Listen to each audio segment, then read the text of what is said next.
All right, this is the Shalom Kaysen Show, and I normally do mental prayer on this podcast, but I also do interviews from time to time. And today I have an interview with a great person here that I know personally, and he will tell you more about himself.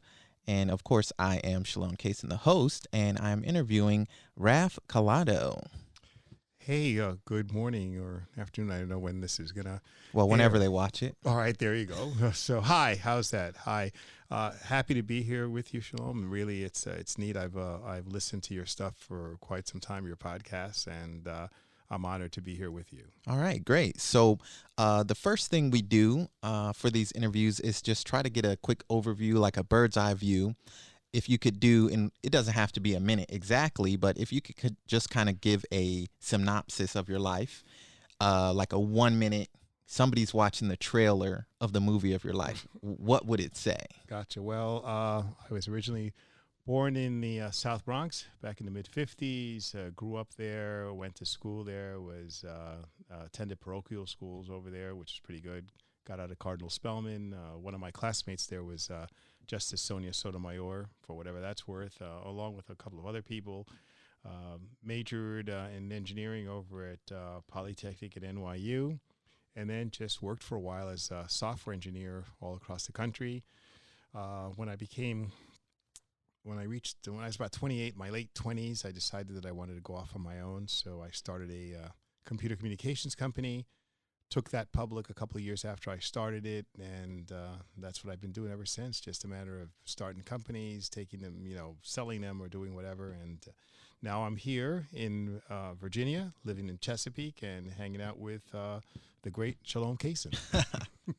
All right, awesome. So, the next thing we're going to do is kind of go in a little bit deeper on different kind of time periods, and you can insert or omit whatever you want. It's it's your interview. You're in control, so don't feel obligated to say any particular thing. But let's start when you're younger. If is there any additional details we can go into, things that people would be interested in, such as like you went to parochial schools or anything about your parents. Let's start there and go from there. All right. Well, my parents were a great inspiration. They were very focused on discipline and education, so they scrimped and saved. I have three younger brothers, so they put the four of us through, from the time we were very young, through parochial schools. I went to a couple of them. I went to St. Catherine of Siena in Manhattan. Then after that, I went to a place called Monsignor Kelly, which was an interesting little school. And then to Cardinal Spellman High School, which I graduated from.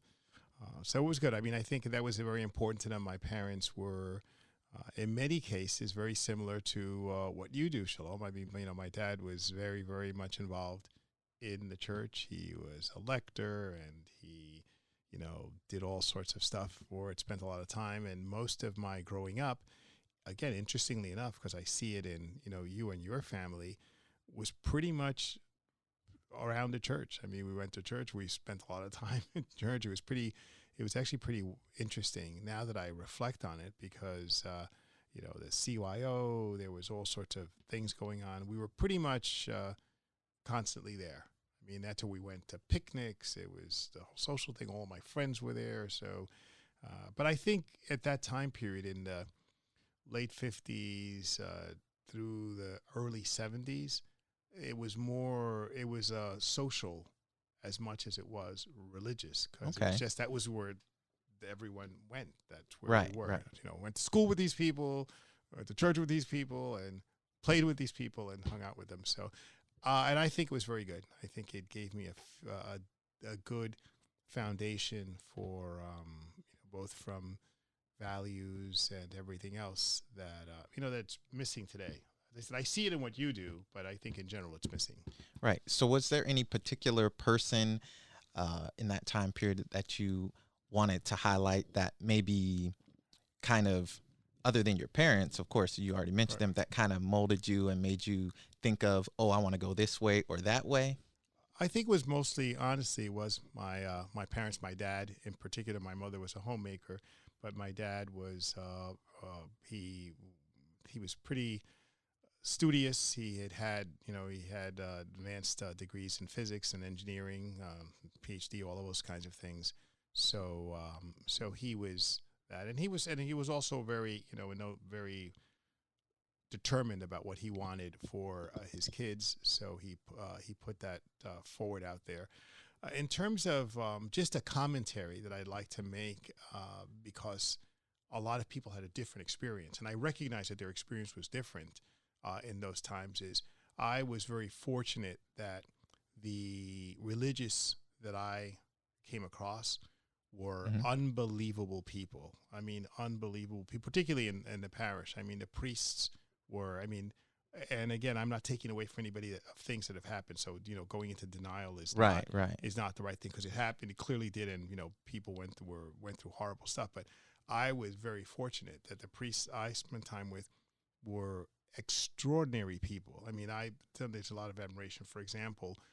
And there was a lot of stuff not said about them because of who they were. Like, one of them in particular is Father Louis Gigante was very important to me, and he was I admired him tremendously. Okay. He was, and the reason is because, the reason I say he's extraordinary is because these were people, these priests, that didn't have to be where they were, didn't have to do what they were doing, because they had tremendous options. I mean, these aren't people who became priests because there was nothing they could do. They had no life. Right. An example is, and it did cause problems for them. The reason I single out Father Gigante is because he is one of the people, doesn't get much credit for this, but who single-handedly practically brought the Bronx back from disaster. Oh, if you ever go to the Bronx and you're driving by on the Bruckner, because you'll see it says Sebco houses Father Louis Gigante or whatever, and he founded Sebco, which I forget, it's a Southeast Bronx something or other development corp, and he was able to do it because of the guy he was. Now, he was a guy who was an all-star, played basketball, all-star at Georgetown. Wow. And the interesting part about his family is his brother was Vincent the Chin Gigante, who was the head of the Lucchese crime family. Oh, so that's why I'm saying that's very that he didn't have to. He could have become a lawyer. He could have gone into the family. He could have gone business. In any direction. He could have gone into the family business and would have been. But meanwhile, he works in a poor parish, or not poor, but lower middle class parish with lots of needs in there, caring about these people. And frankly, everyone would say the scuttlebutt was, well, he's all mobbed up. His brother's a mobster, and they accused him of because again. I won't judge that, but I know the man, and he's serving as a conduit to see, because he's a priest, so he could see his brother in jail and carry on. All right. The conspiracies. They're going all these conspiracies. But what the guy did do, the guy didn't need to be there. In other words, to be a priest, he didn't need to be there. Right. That's why I admired him, because he was a guy who could be rich, couldn't be, eminently powerful and whatever. Meanwhile, he's sitting in a rectory in St. Athanasius, on Hunts Point Avenue with all these people, and he was continually, he started some feasts where he blocked off the streets on Tiffany in the neighborhood. Okay. Modeled after the San Gennaro that the Italians had downtown.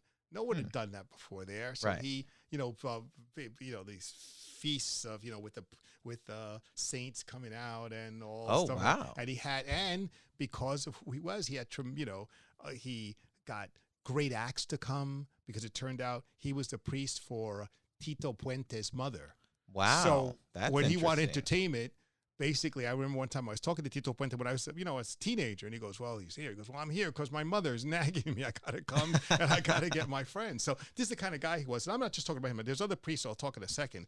But so that was very inspirational. In addition, the reason there was a lot of, even then, there was a lot of gangsters and bad people in that. And I'll never forget that Father Gigante was, he would be walking the streets. So people say, of course, nothing's going to happen. If you think anybody's going to touch him, they touch him and they'll wind up. It's going to be a problem. So, and when it came time to rebuilding the Bronx, people were not breaking stuff or stealing stuff because, again, I don't think he ever went that way. Right. He didn't have a direct connection, but he had some of the influence. Yeah, but I think he wouldn't have wanted that. but I think it didn't matter Yeah. because it's his brother. Right. You So, can't disconnect yourself. so what happens is, so I thought that was pretty, and it didn't really hit me till I got older and understood what that meant. Because, Right. well, yeah, his brother is a gangster, but it didn't hit me that, no, he's not just a gangster.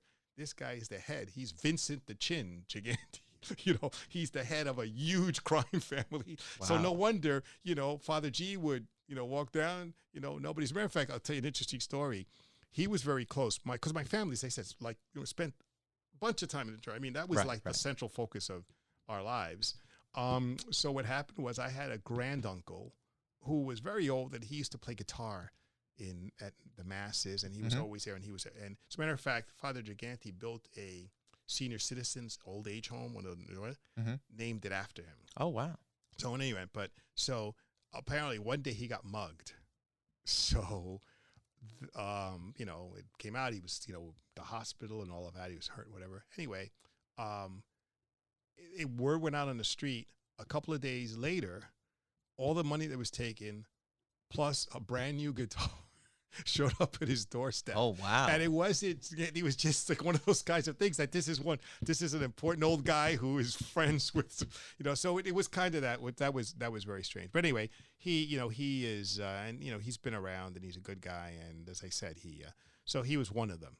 So I was very fortunate because I didn't have one. The other piece was a priest named Neil Connolly.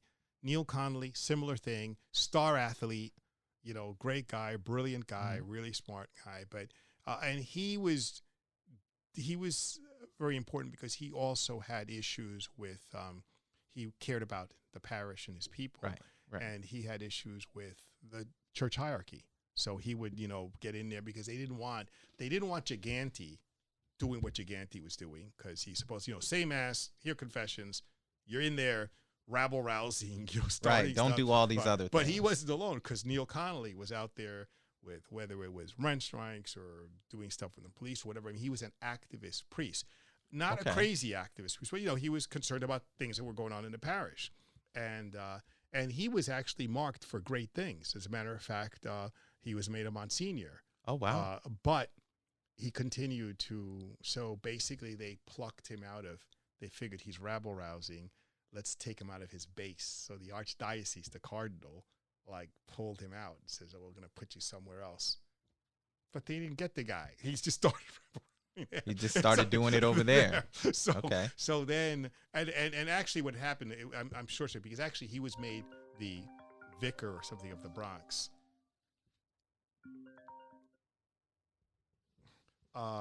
By the way, I apologize for that. I think they're trying to call us. I think there was a caller who must have heard us and was trying to call in. But maybe they knew the father. Maybe they knew father. But in any event, so he was made the vicar of the Bronx or something really high, thinking well, this will keep him busy. But then he just organized the entire Bronx. Wow. Not against, but to advise the archdiocese that some of the madness they were doing. Yeah. By the way, it was prophetic because what he was telling them was what wound up ultimately causing major problems. So he was one of the people who was ringing the alarm bell, says, "You guys got to wake up." Right. Because there is stuff happening that when it hits, it's going to be bad. And it hit in what I think it was 05 or 03 or so, something with the so spotlight. So exactly. So he was trying to tell them, you gotta people got to get pulled yesterday. Right. But they didn't listen to him, and basically they Monsignor, but now you're no longer in charge. They sent him to another, and so he tried his best. So again, great guy, a wonderful guy, really wonderful man, and he was very influential, and these were not. I think it was a transitionary period because these were not priests, church, and really dogmatic about certain. They're giving the sacraments and that's they were out in the streets, out doing stuff. As a matter of fact, I saw them. I remember one thing as a child that was very telling was one time I was walking in the street about maybe 100 feet, 200 feet behind Father Gigante. So I'm little, so I'm trying to catch up with Father Gigante. And this made a huge impression. To this day, I still remember it. He had this nice leather jacket. At the time, we called them bums, but it was probably a homeless person comes up to him and he's talking to Father Gigante. And then I watched something which was extraordinary. He takes off his leather coat, gives it to the guy, and just keeps walking. Now, this is something that I was the only person there. Right. You know, witnesses. It wasn't like, oh, I'm going to do this. So people, there's no one to see. And he just kept walking like it was nothing. And it was cold, and he just gave this guy his coat, and, you know, that was that. And I didn't even know what conversation they had. So I don't even know what they said because I was too far away to see it. So it made an impression because I'm saying this is not an act. These people are really, and I saw Neil Connolly do that. So other priests that I had, not directly, one of them, Father Adams, again, I bumped into much later in life. And by the way, Father Adams, to also be totally truthful, Father Adams did enjoy his beer and wine. So he was, he enjoyed it. He was like, I wouldn't say he was lit a lot of the time, but he was being happy. He was a happy guy. Hey, nothing wrong with that. No, I don't think so either. I mean, he never harmed anybody. It was just, he liked it. It was like, hey, let's raise a good. But his brother was also a priest, and his brother was killed in Rwanda. Oh, wow. He was martyred. He was. And was it during the whole? He was not situation? having it. He was not having it. He was protecting people, and he was killed. So, so these are the priests, So when I hear other people's stories, I understand them, and I don't believe, I don't like these people who deny, believe, or lie. I sure it happened because you've got, but I think that I was blessed that all the priests that I knew, and I'm talking about, never came across, no issues with priests. Zero issues with priests. As a matter of fact, I got to come, it was astounding, so I don't know. And I'm talking about not just in my parish, but I spent some time in Manhattan at St. Ignatius Loyola, and there was priests. These were Jesuits, though. There I did see some stuff, because when I was in high school, I remember I invited them because these Jesuits were, I spent a lot of time with them. And remember, I was one of these kids who was kind of brought up in the church. So most of my next things were around the church. I'm involved in this, I'm involved in that. So I was down there. So I was down in Manhattan with some Jesuits, because a priest I don't know how it is in Virginia, but we had what they call archdiocesan priests, which are not a particular, I don't know what order. I don't think they belong to an order. The Diocese of Richmond doesn't really have that. So you just have diocesan priests, and then you have priests that are in the order, like Benedictine or something. Okay, well, we had to say we had to do they with the archdiocese. That was Giganti, those guys were those. Yeah. But then I would go, and I started spending a lot of time with Jesuits out of Fordham and University and places like that. Right. So they were there. So this was a really odd thing, because the school I went to was an archdiocesan Catholic school. Mm-hmm. I remember one time I invited one of the priests, Father McGuire, to come and talk to us. And I'll never forget, this was a shocking thing to me as a kid. I'm like 16 years old. Our principal came with us, a priest, and he said, "Who invited these Jesuits in here? They're all communists." Oh, wow. It was like a while, and I'm thinking like, what? It's like, what is going on? So even back then, the Jesuits were leaning more liberal, back then? The Jesuits were definitely liberal. I just think that the Jesuits have always been, a different kind of, a different kind of, I mean, I think, look, my personal feelings, I think to a lot of the credit, because the Jesuits, I always felt as I got older, I thought the Jesuits were kind of like the CIA in many respects. They were like a religious CIA, because if you really think about some of the stuff that they did, they were like, within the Catholic Church, but I think within general, again, this is like my own fantasy stuff, but I think they were like special operators, because they did, if you think about it, some of the stuff they did were not like the regular priests were doing. I mean, they were going out exploring. They were going. Was it St. Ignatius Loyola? They went to China first. They were in Japan first, and they were doing many places. They were in California first. Right. And they were doing stuff that was in effect like the church had an intelligence arm, because they knew the languages. They were in there. They weren't just with the sacraments. These people were like observing, and a lot of times they were intermediaries for a lot of things. So I think, and then I understood why, because as I learned history, how in Spain, which was one of the first, modern empires, I'm not talking the Romans, one of the modern empires. Right. I always it was very odd, because in Spanish culture, the first son was always a priest. They always had a priest as the first son. Know that. Yeah, the first son was a priest, the second son a soldier, and the third son a merchant. So if you had a lot of kids, your first son was going to be a priest. That was it. Your second son will be a soldier, and your third son a merchant. I mean, I'm talking about the families, I want to say like that. The well-off. That's what they were. The wealthy family. The wealthy family, so because you would think, why would someone want their kid to be a priest? But then it hit me. the church, in my opinion, was the world's first multinational conglomerate. Yeah. Oh, yeah. I mean, they were the first multinational conglomerate. They had branches everywhere, and they were everywhere. So it would stand to reason that if you're a well-off family, you want one of your kids locked into the multinational conglomerate. That's the church. Because you'll have some sway over well, political happenings, religious happenings. All happenings, Yeah. because you've got, your son's a priest, and if to back that up, you got a son who's a soldier. So that makes sense. but that was because I started noticing, why would you, because now most people say, oh, you want to be a priest, there's no money, but no, it's not an issue of money, it's an issue of reach back and power. Yeah, definitely. And I thought, yes, the church was a multinational conglomerate. Who else could be bigger than East India trading, whatever? They were all over the world, in remote places that nobody else reached. It was like McDonald's. You could have a priest. There's a priest there. Then the Vatican and the church had they could reach the furthest, and they could speak the languages, and they had pressure governments, and everything. So I thought it was good. Anyway, but sidebar. But right. So that that was my experience growing up. So then after that, I went. So I've always, that's been an important part of stuff. It was good, and and we were all there, and that's it. So then the rest of it just became, like I said, became an engineer and made a decision that I wanted to run stuff. Yeah. So before we move on, you did a quick kind of note in the overview about one of the chief justices that you went to school with. Right. Did you know her personally? Like, no, I have any stories? No, we were very close. Well, any stories I have, and again, she and I love her dearly.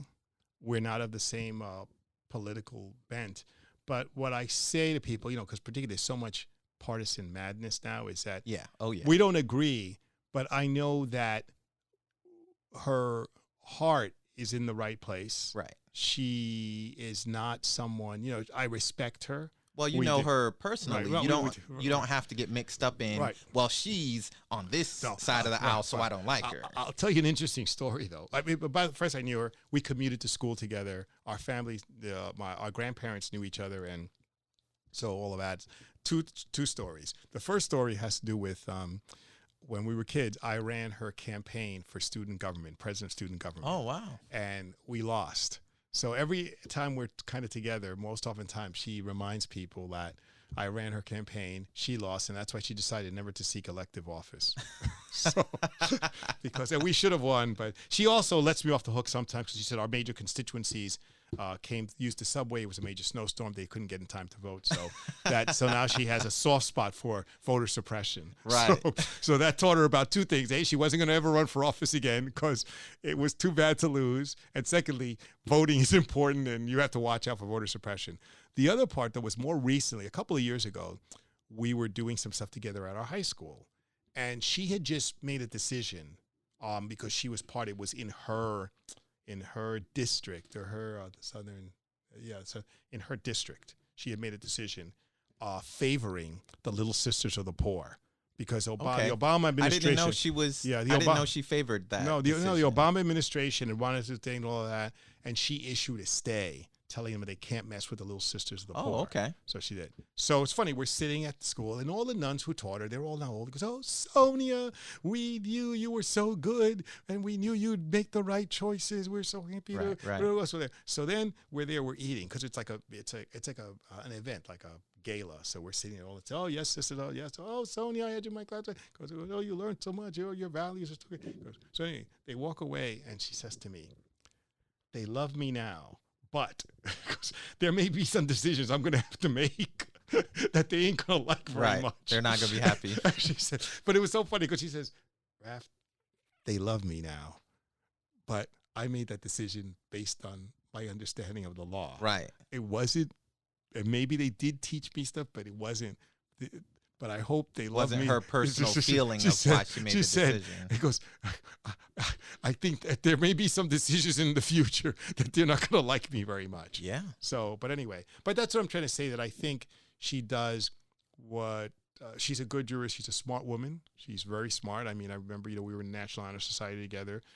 She was very disciplined, very studious. She was not a radical kind of person.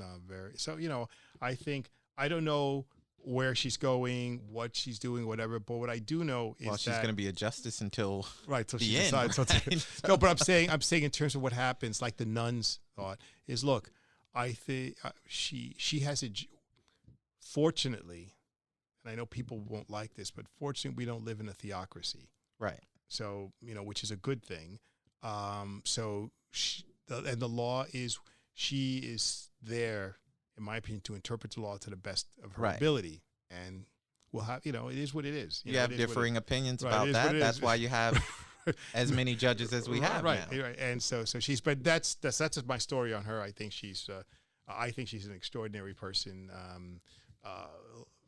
Just, I can't say enough good things about her. Oh, that's good. And she's honest as the day is long. I mean, she's unbelievably honest, integrity, studious, patient, but we're all human beings, and and I think it's sad that we a lot of times lose who the people are behind the politics and the ideology. So people can't just say, "Oh, well, Joe Schmo, he's a great guy. I just don't agree with him. Right. I totally disagree with everything he says, but I love him." Yeah, people don't want to do that anymore. And I think, again, don't get me started, because I think a lot of it has to, Right. a lot of it has to do with the way the news operates, and the way social media operates, and the fact that most people, I hate to say it, but most people are not very bright. So, unfortunately, and don't think very much, because if they did, then they would understand those things. But you have people making judgments about all sorts of stuff based on social media and based on the news. And the news media, I don't think it's ever been totally objective, because, as you recall, even in the founding of this country, a lot of the things that were written in the contemporaneous news was basically people with access to grind. Right. Whether it's they were the people who could afford to print a paper and pass it out to people. You're not going to pass out a paper that you printed at your house unless you have an idea that you want. Right. What was it? Well, Thomas Paine in Common Sense. I mean, he was now he happened to be right looking at backwards, but at the time, that was pretty radical stuff to say. And he wasn't saying, well, basically, had they been fair,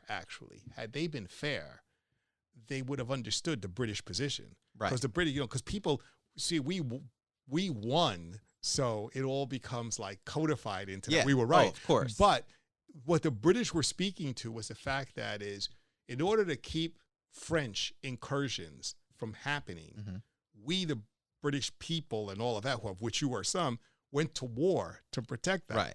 Now it's time to pay for that war, and we're levying taxes, and you guys, no taxation without representation. No, this, you weren't saying that when we were sending armies to protect you, and we were paying for all that. All that time is just send them, because the French and the Indians are harassing us. Right. At that time, no one said, well, let's pick up a collection to do it. Now that we have to pay, all of a sudden nobody wants to pay. It's like everybody. So now it becomes freedom and no taxation. You certainly wanted redcoats here when the French were coming. Right. It wasn't like get the redcoats out of here.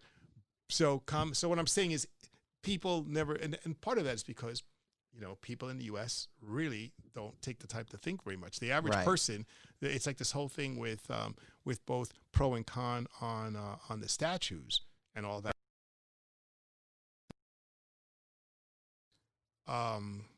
Well, I won't say both sides are right, because they're not. The issue of history is important. Yes. But even in revolutionary times, but history sometimes is what people make it be. So, for example, as well, we don't want to tear down, let's say I'm, of a certain persuasion, someone of a certain belief. Oh, I don't want to tear it down. It's tearing stuff down. My answer is, you're absolutely right. We should keep it up. But here's what we're going to do. We're going to put a huge plaque that says traitor. Right. So, because I think it's important. We shouldn't forget what Robert E. Lee did and what Jackson did. We shouldn't forget that. You're right. We should keep it up, but not this Tara, Scarlett O'Hara fantasy that was concocted later. Right. It's like, put in Robert E. Lee, traitor. He and his people and his followers killed and this is you want to talk history, then let's talk history. They killed more people than Adolf Hitler. They killed more American soldiers than Adolf Hitler, Tojo, Ho Chi Minh, General Giap, Osama bin Laden, and al-Zawahiri put together. Right. Because they're only killing Americans. Right. Yeah. Well, they killed, but I'm not even talking about the Confederates because they weren't, they were rebels. I'm talking about they killed 380,000 Union soldiers. Wow. Were killed 380. The Ho Chi Minh killed 50, or close to the 20 to 30,000. No, more than like 52,000, 56,000. Okay. So something approximately which is 60,000. a tiny fraction. Fraction of what Robert E. Lee, Jackson, Hood, Pickett, all those guys did. More importantly, if we're going to history and you want to learn your history, and I'm saying those people who are fighting for that history, don't tear them down. I'm saying amen. That's, I think, the mistake of a lot of people, whether it's BLM or anything else, is that you're missing a major opportunity here because you're missing a teaching moment. Yeah, you say you want history, fine. Let's talk about history. And I even say to me, my personal feeling is just to not make it a black-white issue. Take slavery out of it. Take slavery out. Forget slavery. Say simple this. If you're going into, like a base, for example, you're an American service member. That base or that statue is named after someone who killed people exactly like you. Yeah. White people like you. Yeah. Not black people, white people like you. So Union soldiers, U.S. Army soldiers, not only that, but their leaders were U.S. Army officers, went to West Point, swore an oath to uphold the Constitution, and talk about integrity. They said, Ixnay, I'm going out. Talk about people going with the mob or going with the rabble. Talk about, you want to talk about Colin and, kneeling for the national anthem, which is a whole nother thing, which, we could talk about. But Collins, a piker, Collins, nothing compared to these guys, took an oath to defend that flag and that. Yeah. And they, for no good reason, what's a good reason? Well, my state's good. Well, that's like a mob. Right. That's like your job was to protect it against all enemies, foreign and domestic. They were domestic enemies. So you have no honor. Don't tell me you have honor. You took an oath. So, that's it. So the issue is, and I don't think the people who, let me put it this way.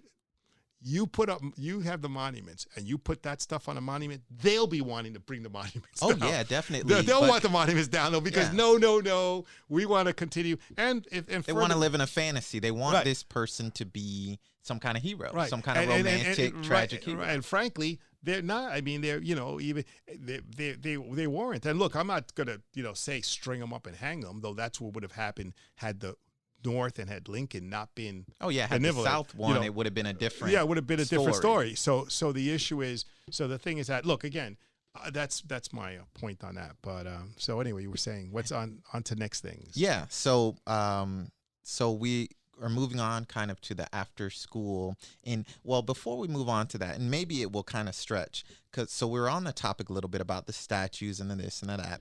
So I did an interview with my grandmother last year, and I asked her about racism. What did she experience any? And I got a surprising answer. I don't know if you've heard that podcast, but she pretty much said that she didn't have any experience, not many experience with racism. She lived right here in Virginia. She was a farmhand basically until she became a janitor and a housekeeper. But she said she didn't really have any experience with racism. She got along with everybody. And there was one incident when she worked at a public school, and that was it. It just blew my mind because they teach us, I guess millennial. I don't know how they figure out those generations, but I'm quite younger. I didn't have to experience any of that really. In Virginia, by the time I was coming up, there wasn't any racism. It was not that I saw. So it blew my mind to hear her say that she didn't experience any either. When they taught us in school, everything was racist all the time. So, all my intro, the point I'm trying to get at is what experience did you have with racism, if any, and why would that be like surprising maybe to younger people? Was it the classic idea, or maybe you didn't, have something different? Look, I definitely think there definitely was substantial racism. And I'll tell you one of the explanations why a lot of people claim, or a lot of people didn't experience. I'm not saying claim, but did in fact not experience it, because they were experiencing it in a larger universe. What I mean by that, which is why one of the things that desegregation, by the way, let me just go on the record, lest anyone twist my words. It's that horrible stuff should never happen and all of that. But what it did for people was the same thing that it did for Jewish people in the ghettos. Right. Back in, in Europe. Mm-hmm. What happened is people tended to live in an enclave.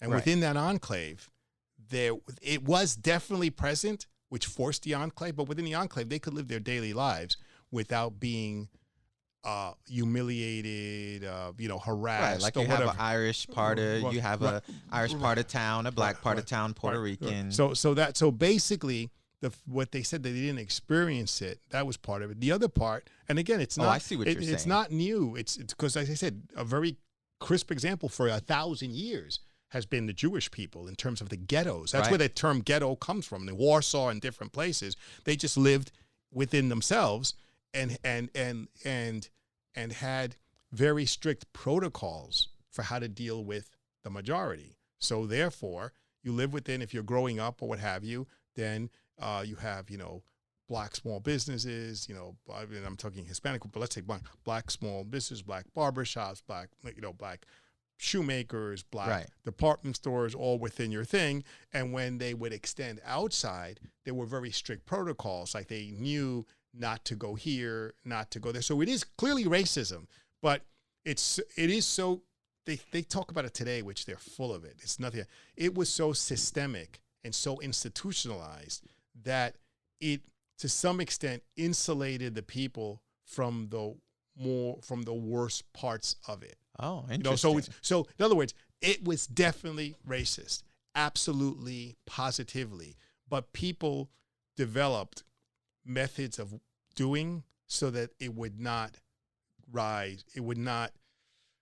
It's almost like greasing the skids, right? So life could go smoothly without. So within that system. Right. So for example, more recently, that movie, The Green Book, that was clearly racist, but they knew these are the hotels you could stay at. These are the water fountains you could drink from. These are the places in the bus you could sit. Right. Once that happens, that's clearly racist. But what happens is the person living it stops perceiving, it is like the sun.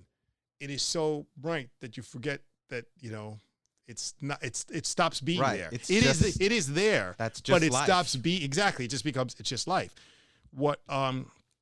What's made it, and by the way, that also led to the rise of mass movements. It's a similar thing, is because what happens to a mass movement. There's a guy by the name of Eric Hoffer. He wrote a book, The True Believer. It's a book that I think everybody should read. It's a small book, but the guy is brilliant. And what he says is that people revolt or join a mass movement, not because they join it because of frustration, not because things are bad. It's not because, and here's what he said. One of his base things was he talked about poor people he said to me, that is a lie. Poor people never revolt. There has never been a revolt with poor people, ever. Because if you look, he said, particularly, he says it turns how you define poor. And I remember because I read this book in 6th grade. Okay. I was very fortunate. And he said, if I can remember the quote, he goes, "The poor on the borderline of starvation live purposeful lives." Right. To go to bed with a full stomach is a major victory. They have no need for super inspirational goals because they're just trying to survive. Right. So he says, and he talks about it as someone called the abjectly poor. Those are the real poor. He goes, the people who revolt he said, most revolutions take place when things are improving or when things are getting better. And he said the following. He said, people are more frustrated when they seem to lack but one thing than when they lack everything. Oh, so wow. he says, people are more energized, more angry when they have almost everything they want, as opposed to when they have nothing. Right. And the reason is because when they have nothing, he postulated, so when they have nothing, they don't know what it is to have something. Right. So they're not frustrated. They got nothing. They figure if I can survive today, I'm ahead of the game. Yeah. Because if I could just get a morsel to eat, I am the happiest guy in the world. However, once a person has almost everything, then what frustrates them the most is that last thing. And he says that frustration is greater, both moving and, for example, someone who's been rich and then becomes poorer or poor is more frustrated than someone who's never had anything. You'd think they wouldn't be saying, because they know what it's like to have something. The same thing was, as you're getting closer to having more, the more you have, the more you want. And even if you think about it, there is philosophical, biblical stuff to it, because one of the problems which led to the great downfall, to original sin, was you have everything except that. That last thing becomes the most important thing, because you have everything. You want that. Perfection would be when I get that fruit. That last thing. When I get that fruit, then, so it's not even a matter of becoming like God. It's because people, that's one way to look at it. The other look at it is that I've got everything except that. I want that because I don't have that. Whereas opposed to, let's say the Garden of Eden had been a desert, would have been, happy as heck. Yeah. If someone said, I'm going to give you a pear, but you can't have the apple. Done. That's a deal. I'll do that deal every day because I don't got nothing now. Right. So if I get that pear, I'm just gonna leave. Apple, what apple? I don't see an apple. I just see this pear, and I'm gonna take this pear. I'm gonna hide this thing. This is gonna be my pear. Don't touch my pear. But that's the thing. I think that. So that's what. I think talking about racism. Let's get back to. I was digressing. Oh yeah. That's fine. I think that's what happened. I think people, they were just happy they weren't being lynched. So as far as, and they were happy getting 3 males. No one's telling me what to do in general. Where if you're close to slavery, if you still have ancestors who remember that, I figure, well, at least now I got my own house, I got my own it's a shack, but it's mine. However, so humble, but it's mine. Right. And I can walk around and I can go to sleep right now, or I could wake up tomorrow and I'm doing a little sharecropping here or whatever. But nobody's telling me to do it. I'm doing it because if I sharecrop a little more, maybe I'll get to keep more. And yeah, I can't go to the movie theater. Maybe I can. I got to sit in a balcony. But you know what? They still remember when stuff was really sucked. So that makes a lot of sense. So they don't see, in other words, it's there and it's happening. But instead of looking for what I'm missing, they look for how much I've got. By the way, I don't believe that's right. So let's go on a second. He thinks, no, I don't think it's right. But you asked me to explain how someone could go. Yeah, because I couldn't understand. No, that's definitely not right. By the way, the same thing happens in all sorts of stuff. Communists, when the Berlin Wall came down, a few years later, people were saying, this stinks. Why don't we just have, I wish, Communist Party would come back to power. Why? Part of it was because before they were carving out little niches, they knew the well was stable for them. They knew, there used to be a saying, what did they say? It says, Russians would say, we pretend to work and they pretend to pay us. Because they were drinking vodka. That's like how stuff wasn't productive in a communist system. We pretend to work, they pretend to pay us, and everyone's happy and everyone knew what their place was. Right. Again, just for the record, I'm not saying that is right. That's correct. But I'm just saying you asked for an explanation of why. Now, for me personally, let me think. I think the same thing was for people who grew up in my time, and the same thing. And by the way, I was born a week after Brown versus the Board of Education. So how did my parents do? Well, they didn't send us. They didn't care about the schools because they scrimped to say to send us to parochial schools. I lived in a neighborhood that was all basically blacks and Puerto Ricans because all of the white people were moving out. And I didn't notice that. Yes, they were redlining, I'm sure. There was, because my father actually didn't do badly. He was an engineer and also he worked for NASA, so he could have moved somewhere, but I don't think they would let us move. But see, I didn't experience that. Right. My parents might have experienced, but I think even in their experience, they wouldn't have known it as much because they were, immigrants first, so they didn't really understand what might have been happening. Whereas, wasn't, I think it's, my father worked in Long Island. He wanted to move to Long Island, but I don't think we could move to Long Island. I think he could afford it, but it was always some hiccup or something happened.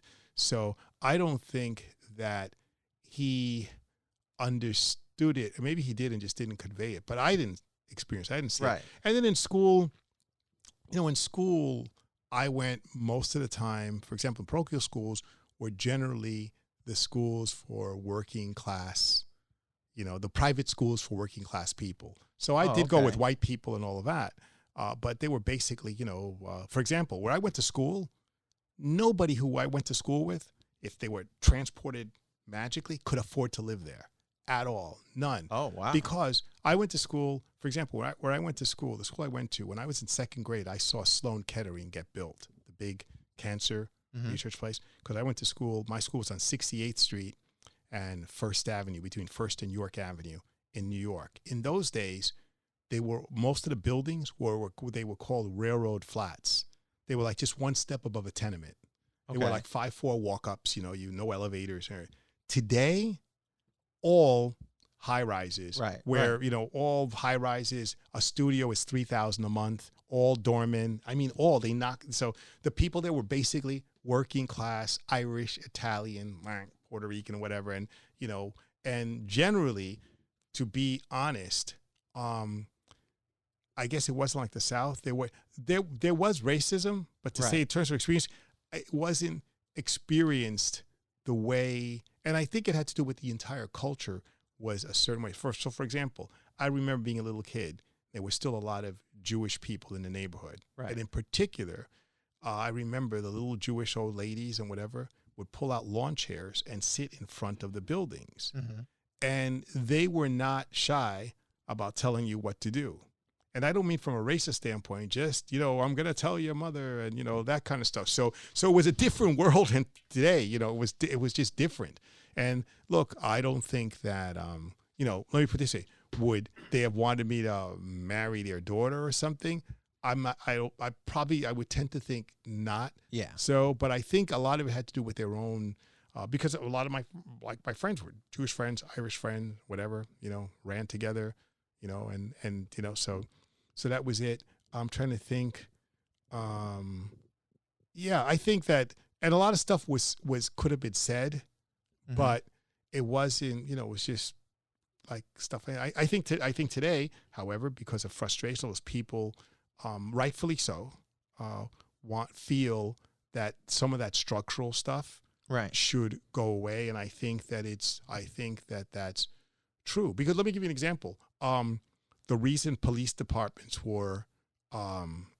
had the problems they had even when I was growing up was because people didn't, the police department, at least in New York, was a family business. I mean, it was a family business. Most police officers were Irish. Oh, I didn't know that. Yeah, most police officers were Irish. Even today, the guy who heads it up is Irish. And it was like, basically, that's where racism took a lot of stuff. But I think it also had to do with where they were coming from. I'm not trying to excuse it, but where they were coming from, because one of the reasons that it was because that was the only jobs they could get 50 years before. Right. So that was because there was racism against or ethnic, right. So that was part of it. So all the cops were all this and that O'Brien and whatever. If you look at movies in the 50s, you'll see most of the cops are Irish, and the reason for that is because that was the job they could get. And like, if I became a cop, then I knew it was a good job. It's a civil job. I'm going to get a pension. So my son, hey, Johnny, once you're out of school, we'll take you up. You go to the academy, take the exam, and so people were helping. Same thing happened in a lot of the construction trades, whatever. It was a lot of Italians and stuff in terms of the artists and stuff, because they kind of locked it up, and they did exclude blacks and Hispanics. There's no doubt about it. They definitely excluded them. I think it was race, but I think it wasn't just race alone. I think it was also economic advance, and just the fact that people tend to congeal along or along who, look, what do they always say? It's not what you know, but who you know. That's right. And black people, because of the thing of slavery and all of and that institution, that kept them from knowing the right people. Right. That kept them from knowing the right people. It just did. That was just, and then it was race. So it's not, because, for example, that's how come I think today people tend to focus on the wrong things. Is not that race is a factor, but in many cases it's not the factor. Right. Because if it was the factor, I mean, like I say to people, today, if you are a white kid coming into the music business, I think absent Nashville, I mean, if you want to like Martin, you went to hip hop, there's an issue there, Right. unless you're, Marsh Eminem or whatever, there's an issue there because some of the gatekeepers, who they know or what they know, some of the gatekeepers are not, and that's one thing. Similarly, and there's excuses for that. If you look at, the national basketball, the NBA, Right. I mean, there have been, it's, and again, I'm not saying, one could argue racism. I don't think it could be argued very well, but No. but I'm saying it's like someone could say, well, maybe you guys should make some room for white players. Right. We should get points. We should. And now people say, well, it's one little thing that we got. Now I'm just saying, look at it, step back for a second and look at it and say, someone could say, well, we didn't get a good shot. We didn't get to play. You have friends. People coached you, told you where to go. Yes, we had expensive goals, but we didn't get the bet. There's some. I mean, this is really twisted, but I'm saying someone could say, I think that we should be able to take our 3-pointers should be like not from that distance. Oh yeah.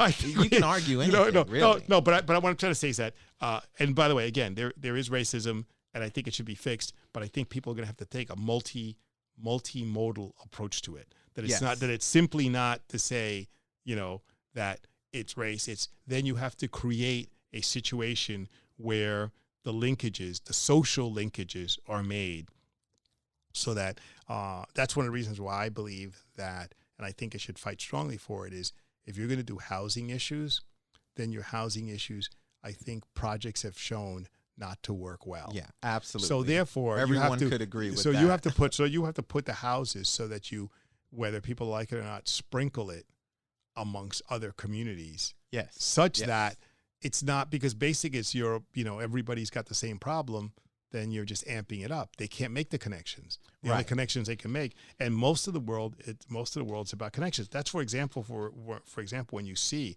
places that have done it fairly well, though I don't think perfectly, but like the armed forces, where basically people, once it was desegregated, and then you have a bureaucratic structure where if you meet the following criteria, it doesn't matter who you are, you're going to generally get it. Right. And then once certain people get it, they also have contacts that now they have people who are helping other people get it, and the people who are in your unit, the people who were above you, right. Because I was in the Marines, and some people who were in my unit tried to say, "Oh, this person got promoted because they're white or whatever," but I just didn't see it. I'm like, well, maybe they just kissed that guy's butt, right? And you don't want to do that because of your upbringing. Neither do I. Right. Exactly. Maybe the way they were brought up. Right. Kissing butt's cool. Right. No, so for me, it felt like, because I got a lot of commendations and promotions and things like that, I didn't really have any issues. There were a couple of guys that didn't like me, but I'm like, maybe they don't like me because of me. Right. That's maybe not. It's not because I'm black. Maybe the way I talk, the way I, Right. Yeah. Just general, or just they're assholes. Or that too. But I noticed that if you put in the work, you are gonna get. I mean, in the military, that's how it is. No, it's that's what. No, by the way, in a lot of places, that's what it is. It's just you gotta make it happen, man. And I think that's the other part that they have to tell kids, that nothing is instantaneous, and it takes discipline, and it takes work. Yes. So we're coming up on 53 minutes. Yeah. So I guess we can go into the later years, or if you want to. I mean, the later years. I mean, it's been good. I worked, perfected my craft. In terms of software design and the rest. Rose through, observed, was very fortunate because the other thing for me was I was fortunate to be born in the mid 50s, because I was able to ride the tech wave. Right. See, had I been born earlier, couldn't have done it. Later, the wave would have already passed. It would have been over. Yeah. Would have been over. Even though there's a new wave, another wave becomes like surfing. A next wave is coming. Right. And I could have picked up on that one. But for me, it was great because I was pretty much on the first wave of tech, and that allowed it, because basically one of the things I would say is not too many people have experienced this. So an inexperienced guy could go far, because if someone said the first race of microprocessors, and I'll show you some of the ones I had, when they say, well, how many years experience? I have about 18 months. No one could say, well, I've got 5-10 years experience, because it didn't exist 18 months ago. So it leveled the playing field. It's one of the Right. rare times when the playing field is leveled. So it doesn't matter if you studied and worked and, perfected your craft, nobody could beat you because there was nobody. Those are the areas. That's one of the things I think with technology today, that in terms of people of color and whatever, is instead of majoring in a lot of sociological stuff and try to write the world that way, is make some money. So there's stuff that's coming out that you got to jump on that when it arrives. So you're among the first people there, because that's what makes it. That is the whole difference for me. For me, the whole difference was that I got there the way I was paddling out. And when I turned around and put my board, the wave was coming. So I was able to jump on that wave and ride that baby as far as I could. And that was it. That was the luck part of it. But again, and then I think I'll close so we can close it up. But and I always say that I am unbelievably lucky. But, and I would like to take this, that people have to understand that luck is the residue of hard work and good planning. Right. Meaning that you get lucky, or you're able to get your luck when you work for it. Last example, even is a joke I heard about luck. And someone said there was a very righteous, religious, saintly person. I think I told you this once before, who said, God, if I could win the lottery, I would just do so much more, to advance the faith and to do really good works. Many years pass, and he's still doing good work, taking care of poor people, evangelizing, just going out there, being a real, really living, the faith. And he says, God, if I could win the lottery, I really want to do more good work. This is not enough. I don't feel. He keeps on. Finally, he says, again, now he's been doing this for 40 years, really great work. And he says, God, if I could win the lottery, I just want to do such good work. Then all of a sudden a voice comes out of heaven and says, buy a ticket. Right. So the thing is, you could get lucky. You gotta buy the ticket. I can't You gotta make the first move. I can't make it happen for you. Right. And luck and the same thing. So that's what I learned. Anyway. So we're gonna close it out. But real quick, did you want to talk about did you want to leave it kind of nebulous, or did you want to talk about any of the business ventures or things that you're involved in now, or right now I'm really, other than get my boat stuff, which is the world's largest boat rental marketplace, and it's doing very well and happy about that. Now what I'm trying to do is do more stuff with people around me, people like you and others. So I'm setting up a infrastructure, because I do believe that media is huge, and we could do a lot of stuff in media. Right. And media doesn't require tremendous amounts of capital, just your talent, your intellect, and all of that. Mm-hmm. And I always gravitated to things that didn't require a lot of capital, that you could do that basically you could leverage it by how hard you worked on your craft. And I think that we have an opportunity to really do that, because I think there is a need for different kinds of media. Right, and I think that guys like you, Sean, for example, so I'm very keen to work with you and with several other people who are around to make those kinds of things happen. Sounds good. Any last words, last people you want to shout out? To all of the Kaysen, Velez, Baez, Collado, Diaz families out there, that they should listen to the Shalom Kaysen show. There's a lot of learning, a lot of teaching going on there. So that leaves us with the top of the hour, I guess. All right, great. So this was the Shalom Kaysen show with Raf Collado. And normally, like I said, we do mental prayer on here, but maybe I'll be putting some more interviews in the future. So just make sure you subscribe and share, and continue to frequent my shows and podcasts and all that good stuff. Until next time, stay holy, my friends.